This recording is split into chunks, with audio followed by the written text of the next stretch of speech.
Hi friends, ಎಲ್ರಿಗೂ ನಮಸ್ಕಾರ. Welcome back to my YouTube channel. Friends, ನಾನು ಇವತ್ತು ನಿಮಗೆ ಸ್ಯಾಟರ್ಡೆ ಮತ್ತು ಸಂಡೇ 2 ದಿನದ ಲಾಗ್ನ ಶೇರ್ ಮಾಡ್ತಾಯಿದ್ದೀನಿ. ಈ ವಿಡಿಯೋ ನಿಮಗೆ ಇಷ್ಟ ಆದರೆ ಒಂದು ಲೈಕ್ ಮಾಡಿ, ಶೇರ್ ಮಾಡಿ, ಹಾಗೆ ಕಮೆಂಟ್ ಮಾಡಿ, ಸಬ್ಸ್ಕ್ರೈಬ್ ಮಾಡಿಕೊಂಡು ವೀಡಿಯೋಸ್ ನೋಡಿ ಫ್ರೆಂಡ್ಸ್. ಹಾಗೆ ಯಾರ್ಯಾರು ಸಬ್ಸ್ಕ್ರೈಬ್ ಮಾಡಿದ್ರೆ ನನ್ನ ಚಾನಲ್ಗೆ ಅವರಿಗೆಲ್ಲ ತುಂಬಾ ಥ್ಯಾಂಕ್ಸ್. ಹಾಗೆ ಸಬ್ಸ್ಕ್ರೈಬ್ ಮಾಡ್ಕೊಂಡಲ್ಲ ಯಾರೆಲ್ಲ ವೀಡಿಯೋಸ್ನ ನೋಡ್ತಿದ್ದೀರಾ ಪ್ಲೀಸ್ ಸಬ್ಸ್ಕ್ರೈಬ್ ಮಾಡಿಕೊಂಡು ವೀಡಿಯೋಸ್ ನೋಡಿ. ಹಾಗೆ ನಿಮ್ಮ ಫ್ಯಾಮಿಲಿ ಫ್ರೆಂಡ್ಸಿಗೂ ಕೂಡ ಶೇರ್ ಮಾಡಿ. ನಾನು ಇವಾಗ ಸಂಡೇ ಬೆಳಗ್ಗೆ ಟಿಫನ್ ಮಾಡೋದಕ್ಕೆ ಅಂತ ದೋಸೆಗೆ ಅಕ್ಕಿನ ನೆನೆಸ್ತಾ ಇದ್ದೀನಿ. ಅಕ್ಕಿ ಒಳಗಡೆ ನಾನು ಸ್ವಲ್ಪ ಕಡಲೆಬೇಳೆ, ಹಾಗೆ ಬಂದು ಸ್ವಲ್ಪ ಮೆಂತೆ, ಜಾಸ್ತಿ ಹಾಕಲ್ಲ, 1 ಟೀ ಸ್ಪೂನು ಕಡಲೆಬೇಳೆ ಹಾಗೆ 1 ಟೀ ಸ್ಪೂನು ಮೆಂತ್ಯನ ಸೇರಿಸ್ತೀನಿ. ಮೆಂತ್ಯನ ಸ್ವಲ್ಪ ಜಾಸ್ತಿ ನೆನೆಸಿದ್ರು ಕೂಡ ದೋಸೆ ಕೈ ಬರುತ್ತೆ, ಹಾಗಾಗಿ ಸ್ವಲ್ಪನೇ ನೆನೆಸ್ಬೇಕು. ಮತ್ತು ಉದ್ದಿನಬೇಳೆನೂ ಕೂಡ ಬೆಳಗ್ಗೆನೇ ನೆನೆ ಹಾಕ್ತೀನಿ.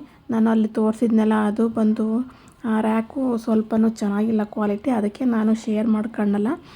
ಸ್ವಲ್ಪ ಅಂದರೆ ಸ್ವಲ್ಪನೂ ಕೂಡ ಚೆನ್ನಾಗಿಲ್ಲ, ಆದರೆ ನಾನು ಅದನ್ನ ವಾಪಸ್ ಮಾಡೋದಕ್ಕೆ ಆಗಲಿಲ್ಲ. ಏಕೆಂದರೆ ನಾನು ಊರಿಗೆ ಹೋದಾಗ ಬಂದಿತ್ತು ಪ್ರಾಡಕ್ಟ್ ಅದೆಲ್ಲ, ಅದಕ್ಕೋಸ್ಕರನೇ ಅದು ರಿಟರ್ನ್ ಆಪ್ಷನ್ನು ಆಗಲೇ ಟೈಮು ಮುಗ್ದಿತ್ತು. ಅದಕ್ಕೋಸ್ಕರ ನಾನು ಶೇರ್ ಮಾಡಲಿಲ್ಲ. ಕ್ವಾಲಿಟಿ ವೈಸು ಅಷ್ಟೇ, ಕೆಲವು ಚೆನ್ನಾಗಿರುತ್ತೆ ಪ್ರಾಡಕ್ಟು, ಕೆಲವು ಚೆನ್ನಾಗಿರಲ್ಲ. ತುಂಬ ಜನ ರಿವ್ಯೂ ಕೊಟ್ಟಿದ್ದಾರೆ, ನೋಡಿದ್ದೀನಿ ಅದನ್ನ, ಹಾಗಾಗಿ ನಾನು ತರಿಸ್ಕೊಂಡೆ. ಆದರೆ ಇದು ಸ್ವಲ್ಪನೂ ಚೆನ್ನಾಗಿಲ್ಲ. ಏನಾರು ಇಟ್ಟಿದ್ರೆ ಅದು ಹೊಲಗಾಡ್ತಾನೆ ಇರುತ್ತೆ, ಅಷ್ಟು ಕ್ವಾಲಿಟಿ ಚೆನ್ನಾಗಿಲ್ಲ. ವೆಯ್ಟ್ನೂ ಕೂಡ ಅಷ್ಟೇ ಇಡಂಗಿಲ್ಲ. ಇವಾಗ ನಾನು ಉದ್ದಿನಬೇಳೆನೂ ಅಷ್ಟೇ ನೀಟಾಗಿ ವಾಶ್ ಮಾಡಿ ಅದನ್ನು ಒಂದು ಬಾಕ್ಸಲ್ಲಿ ನೆನೆ ಹಾಕಿ ಇಟ್ಟಿದ್ದೀನಿ. ಮತ್ತು ನೋಡಿ, ಇವಾಗ ಸಂಜೆ ಅಕ್ಕಿ ಎಲ್ಲ ತುಂಬ ಚೆನ್ನಾಗಿ ನೆಂದಿದೆ. ನಾನು ಬೆಳಗ್ಗೆ ಒಂದು 10 ಗಂಟೆಗೆ ನೆನೆಸ್ತೀನಿ. ಇದು ಬಂದು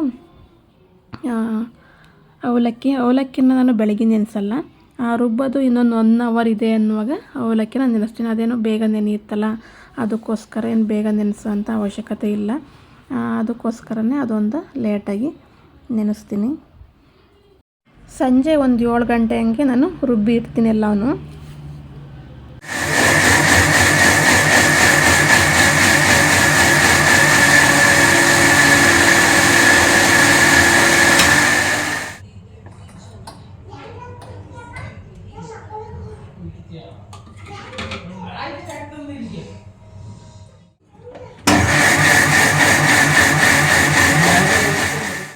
ಇದು ಬಂದು ಭಾನುವಾರ ಬೆಳಗ್ಗೆದು, ನಾನು ಶನಿವಾರ ನೈಟು ರುಬ್ಬಿ ಇಟ್ಟಿದ್ದೆ. ಇದಕ್ಕೆ ನಾನು ಯಾವುದೇ ರೀತಿ ಸೋಡಾನೂ ಹಾಕಿಲ್ಲ ಮತ್ತು ಉಪ್ಪೂ ಹಾಕಿಲ್ಲ. ನೋಡಿ, ಹಾಗೆ ಇಟ್ಟಿದ್ದೆ. ಯಾವ ರೀತಿ ಹಾಲು ಕೊತ್ತಲ್ಲ ಆ ರೀತಿ ಎಲ್ಲ ಹಿಟ್ಟೆಲ್ಲ ಉದುಗ್ ಬಂದಿದೆ, ತುಂಬಾ ಚೆನ್ನಾಗಿ ಉದುಗಿತ್ತು. ಅದರಲ್ಲಿ ಇವಾಗ ಬೇಸಿಗೆ ಆಗಿರೋದ್ರಿಂದ ತುಂಬ ಅಂದರೆ ತುಂಬಾ ಚೆನ್ನಾಗಿ ಉದುಗ್ ಬಂದಿತ್ತು. ನೋಡ್ತಾ ಇರ್ಬೋದು, ಹಾಲು ಉಕ್ಕಿರುತ್ತಲ್ಲ ಆ ಥರ ಉಕ್ಕಿದೆ. ನಾನು ಬೇಸಿಗೆ ಟೈಮಲ್ಲಿ ಕೆಳಗಡೆ ಒಂದು ಪಾತ್ರೆನೇ ಇಡ್ತೀನಿ, ಇಲ್ಲ ಯಾವುದಾದ್ರೂ ಒಂದು ಬಾಣಲೆ ಇರ್ಬೋದು, ಮತ್ತು ಬೇಸನ್ನು ಈ ರೀತಿ ಇಡ್ತೀನಿ. ಏಕೆಂದರೆ ಬೇಸಿಗೆನಲ್ಲಿ ಇಟ್ಟು ತುಂಬಾ ಚೆನ್ನಾಗಿ ಉದುಗ್ ಬರುತ್ತೆ. ನಾನು ಸೋಡಾನೂ ಹಾಕಿಲ್ಲ, ಆದರೂ ಕೂಡ ನೋಡಿ ಡಬ್ಬಲ್ ಆಗಿದೆ. ನಾನು ರುಬ್ಬಿ ಇಟ್ಟಿದಾಗ ಇಷ್ಟಿತ್ತು, ಬಾಕ್ಸಲ್ಲಿ ಇದ್ದೆಲ್ಲ ಅಷ್ಟಿತ್ತು. ಇವಾಗ ನೋಡಿ ಇನ್ನೂ ಒಂದು ಪಾತ್ರೆ ಆಗಿದೆ, ಅಷ್ಟು ಉದುಗ್ ಬಂದಿದೆ. ಬೇಸಿಗೆ ಟೈಮಲ್ಲಂತೂ ತುಂಬಾ ಚೆನ್ನಾಗಿ ಉದುಗ್ ಬರುತ್ತೆ ಹಿಟ್ಟು, ಅದಕ್ಕೋಸ್ಕರ ನಾನು ಕೆಳಗಡೆ ಒಂದು ಪಾತ್ರೆನ ಯಾವಾಗಲೂ ಇಟ್ಟಿರ್ತೀನಿ, ಜಾಸ್ತಿ ಉದುಗ್ ಬರುತ್ತೆ. ಆದರೆ ಚಳಿಗಾಲದಲ್ಲಿ ನೋಡ್ಬೋದು ನೀವು, ಉದುಗ್ ಬರಲ್ಲ ಹಿಟ್ಟು, ನಾವು ಎಷ್ಟು ರುಬ್ಬಿಟ್ಟಿರ್ತೀವಿ ಅಷ್ಟೇ ಪ್ರಮಾಣದಲ್ಲಿರುತ್ತೆ. ಇವಾಗಂತೂ ತುಂಬಾ ಚೆನ್ನಾಗಿ ಉದುಗ್ ಬಂದಿತ್ತು, ಅದಕ್ಕೆ ಇವಾಗ ನಾನು ಉಪ್ಪನ್ನ ಸೇರಿಸಿದ್ದೀನಿ. ಇಲ್ಲಿ ಸ್ವಲ್ಪ ಚಟ್ನಿನ ಮಾಡೋಣ ಅಂತ, ಶೇಂಗಾ ಚಟ್ನಿ. ನನ್ನ ಮಗನಿಗೆ ಶೇಂಗಾ ಚಟ್ನಿ ಅಂದರೆ ತುಂಬಾ ಇಷ್ಟ, ಅದಕ್ಕೋಸ್ಕರ ಸ್ವಲ್ಪನೇ ಕಾಯಿ, ಸ್ವಲ್ಪನೇ ಶೇಂಗಾ ಬೀಜ, ಮತ್ತು ಅದಕ್ಕೆ ಸ್ವಲ್ಪ ಹಸಿ ಕರ್ಬೇವಿನ ಸೊಪ್ಪು, ಉಪ್ಪು, ಒಂದು ಚಿಟಿಕೆ ಅಷ್ಟು ಉಪ್ಪನ್ನು ಹಾಕ್ತೀನಿ. ಮತ್ತು ಅದಕ್ಕೆ ಒಂದು ಸ್ವಲ್ಪ ಹುಣಸೆಹಣ್ಣು ಹಾಕ್ತೀನಿ, ಅಷ್ಟೇ. ನಾನು ಬೇರೆ ಇನ್ನೇನು ಹಾಕೋದಿಲ್ಲ. ಇವಾಗ ನೋಡ್ತಾ ಇರ್ಬೋದು ಹಿಟ್ಟು ಎಷ್ಟು ಚೆನ್ನಾಗಿ ಉದುಗ್ ಬಂದಿರೋದ್ರಿಂದ ದೋಸೆನೂ ಅಷ್ಟೇ ಎಷ್ಟು ಕ್ರಿಸ್ಪಿಯಾಗಿ ಬಂದಿರುತ್ತೆ ಅಂತ ನೋಡ್ತಾ ಇರ್ಬೋದು. ಉಯ್ಯೋದಕ್ಕೂ ಅಷ್ಟೇ ತುಂಬ ಅಂದರೆ ತುಂಬಾ ಚೆನ್ನಾಗಿ ಬರುತ್ತೆ. ಇದು ಬಂದು ಯಾವುದೇ ರೀತಿ ನಾಸ್ಟಿಕ್ ಅಲ್ಲ, ಹಂಚು ಬಂದು ಇದು ಬಂದು ಐರನ್ದು, ತುಂಬಾ ಚೆನ್ನಾಗಿದೆ, ಪನ್ಗಿದೆ. ಸುಮಾರು ಒಂದು 2-3 ವರ್ಷದಿಂದ ನಾನು ಬಳಸ್ತಾ ಇದ್ದೀನಿ. ದೋಸೆನೂ ಅಷ್ಟೇ ತುಂಬ ಅಂದರೆ ತುಂಬಾ ಕ್ರಿಸ್ಪಿಯಾಗಿ, ಮಸಾಲೆ ದೋಸೆ ಬರುತ್ತಲ್ಲ ಅಷ್ಟು ಕ್ರಿಸ್ಪಿಯಾಗಿ ಬಂದಿತ್ತು. ಹಿಟ್ಟು ತುಂಬಾ ಚೆನ್ನಾಗಿ ಉದುಗಿ ಬಂದಿದ್ರಂತೂ ದೋಸೆ ತುಂಬಾ ಚೆನ್ನಾಗಿರುತ್ತೆ. ಅಕ್ಕಿನೂ ಅಷ್ಟೇ ತುಂಬ ಚೆನ್ನಾಗಿ ನೆಂದಿರಬೇಕು, ನೆಂದಿಲ್ಲ ಅಂದರೆ ಅಷ್ಟು ಚೆನ್ನಾಗಿ ದೋಸೆ ಹಿಟ್ಟು ಉದುಗಲ್ಲ.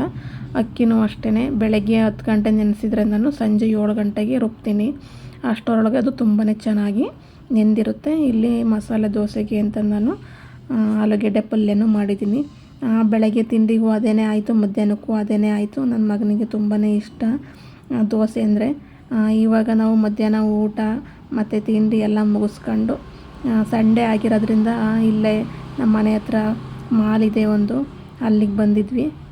ನನ್ನ ಮಗನೂ ಅಷ್ಟೇ ಮನೆಯಲ್ಲೇ ಇರ್ತಾನಲ್ಲ, ಹೊರಗಡೆ ಎಲ್ಲೂ ಕರ್ಕೊಂಡು ಹೋಗಲ್ವಲ್ಲ ಅಂತ ನಮ್ಮ ಮನೆಯವರಿಗೆ ಸ್ಯಾಟರ್ಡೆ ಸಂಡೇ 2 ದಿನ ರಜೆ ಇರೋದ್ರಿಂದ ಅವರು ಇವತ್ತು ಇಲ್ಲೇ ಕೋರಮಂಗ್ಲದಲ್ಲೆಲ್ಲ ಫೋರಮ್ ಮಾಲ್ಗೆ ಕರ್ಕೊಬಂದಿದ್ರು.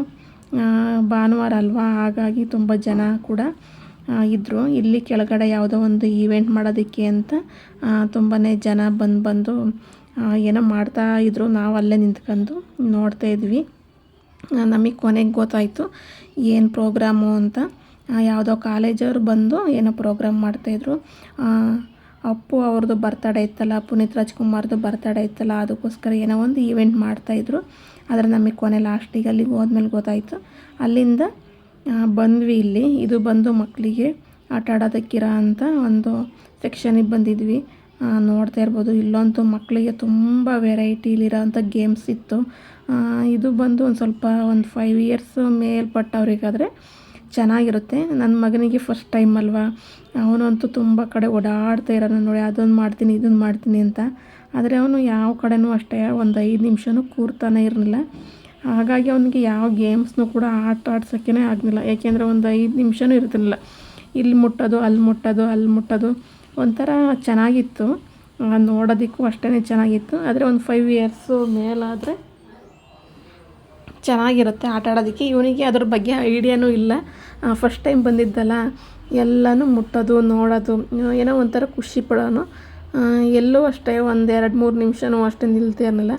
ಇದನ್ನು ಮುಟ್ಟೋದು ಅದನ್ನು ಮುಟ್ಟೋದು, ಮಕ್ಕಳೇ ಹಾಗೆ ಅಲ್ವಾ, ಒಂದು ಸ್ವಲ್ಪ ಅವರಿಗೆ ತಿಳುವಳಿಕೆ ಬರೋವರೆಗೂ ಸ್ವಲ್ಪ ಅವರಿಗೆ ಗೊತ್ತಾಗಲ್ಲ, ಬರೀ ಮುಟ್ಟೋದು ನೋಡೋದು ಆ ಥರ ಮಾಡ್ತಾ ಇರೋನು. ಅಂದರೆ ಎಲ್ಲ ಗ್ಲಾಸ್ ಒಳಗಡೆ ಟಾಯ್ಸ್ ಎಲ್ಲ ಇಟ್ಟಿದ್ರು.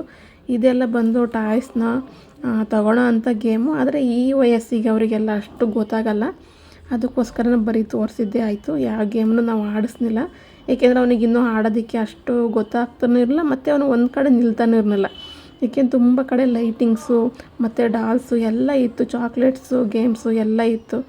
ಎಲ್ಲ ನೋಡೋದು, ಹೋಗೋದು, ಅಲ್ಲಿ ಹೋಗೋದು ಇಲ್ಲಿ ಬರೋದು, ಏನೋ ಒಂಥರ ಖುಷಿಯಾಗಿ, ಮತ್ತು ಲೈಟಿಂಗ್ಸ್ ಇರೋದ್ರಲ್ಲ, ಹಾಗಾಗಿ ತುಂಬ ಅಂದರೆ ತುಂಬಾ ಇಷ್ಟಪಟ್ಟು ಎಲ್ಲ ಕಡೆ ನೋಡೋಣ. ಅದು ಸೌಂಡು ಅಷ್ಟೇ ತುಂಬಾ ಇತ್ತು. ಇಲ್ಲಿ ಮಕ್ಕಳಿಗಿಂತಲೂ ದೊಡ್ಡವರೇ ಆಟ ಆಡ್ತಾಯಿದ್ರು. ಏಕೆಂದರೆ ತುಂಬ ದೊಡ್ಡವ್ರಿಗೂ ಕೂಡ ಗೇಮ್ಸ್ ಎಲ್ಲ ಇರುತ್ತಲ್ವ, ಇಲ್ಲೇನು ಚಿಕ್ಕವರೇ ಆಡಬೇಕು ಅನ್ನೋದೇನು ರೂಲ್ಸ್ ಇಲ್ಲ, ದೊಡ್ಡವರು ಆಡೋರು.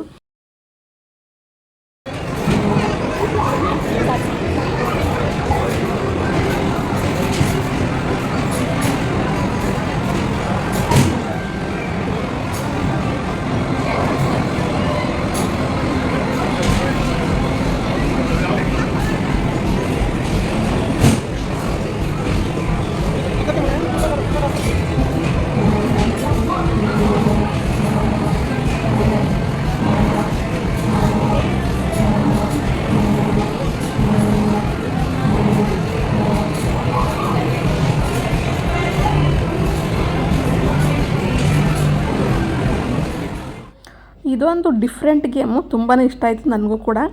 ಇದು ದೊಡ್ಡವ್ರು ಆಡೋದಕ್ಕೆ ಚೆನ್ನಾಗಿದೆ, ಚಿಕ್ಕ ಮಕ್ಕಳಿಗಲ್ಲ.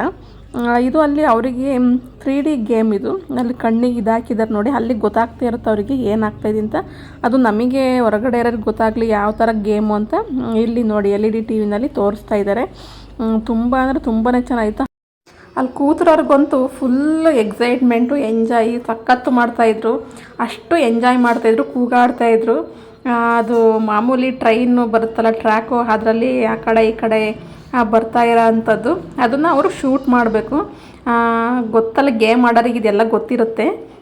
ಅದನ್ನು ಅಲ್ಲಿ ಕೈಲಿ ಪಟ ಅಂತ ಬಡಿತಾ ಇದ್ರು. ತುಂಬ ಅಂದರೆ ತುಂಬಾ ಸಖತ್ ಎಕ್ಸೈಟ್ಮೆಂಟಾಗಿ ಅವರಂತೂ ಆಡ್ತಾಯಿದ್ರು. ನನಗೂ ಅವರು ನೋಡಿ ತುಂಬಾ ಖುಷಿ ಆಯಿತು, ಆಡಬೇಕು ಅಂತ ಅನ್ನಿಸಿತ್ತು. ಆದರೆ ನಾವೇನು ಆಡೋಕ್ಕೆ ಹೋಗಲಿಲ್ಲ.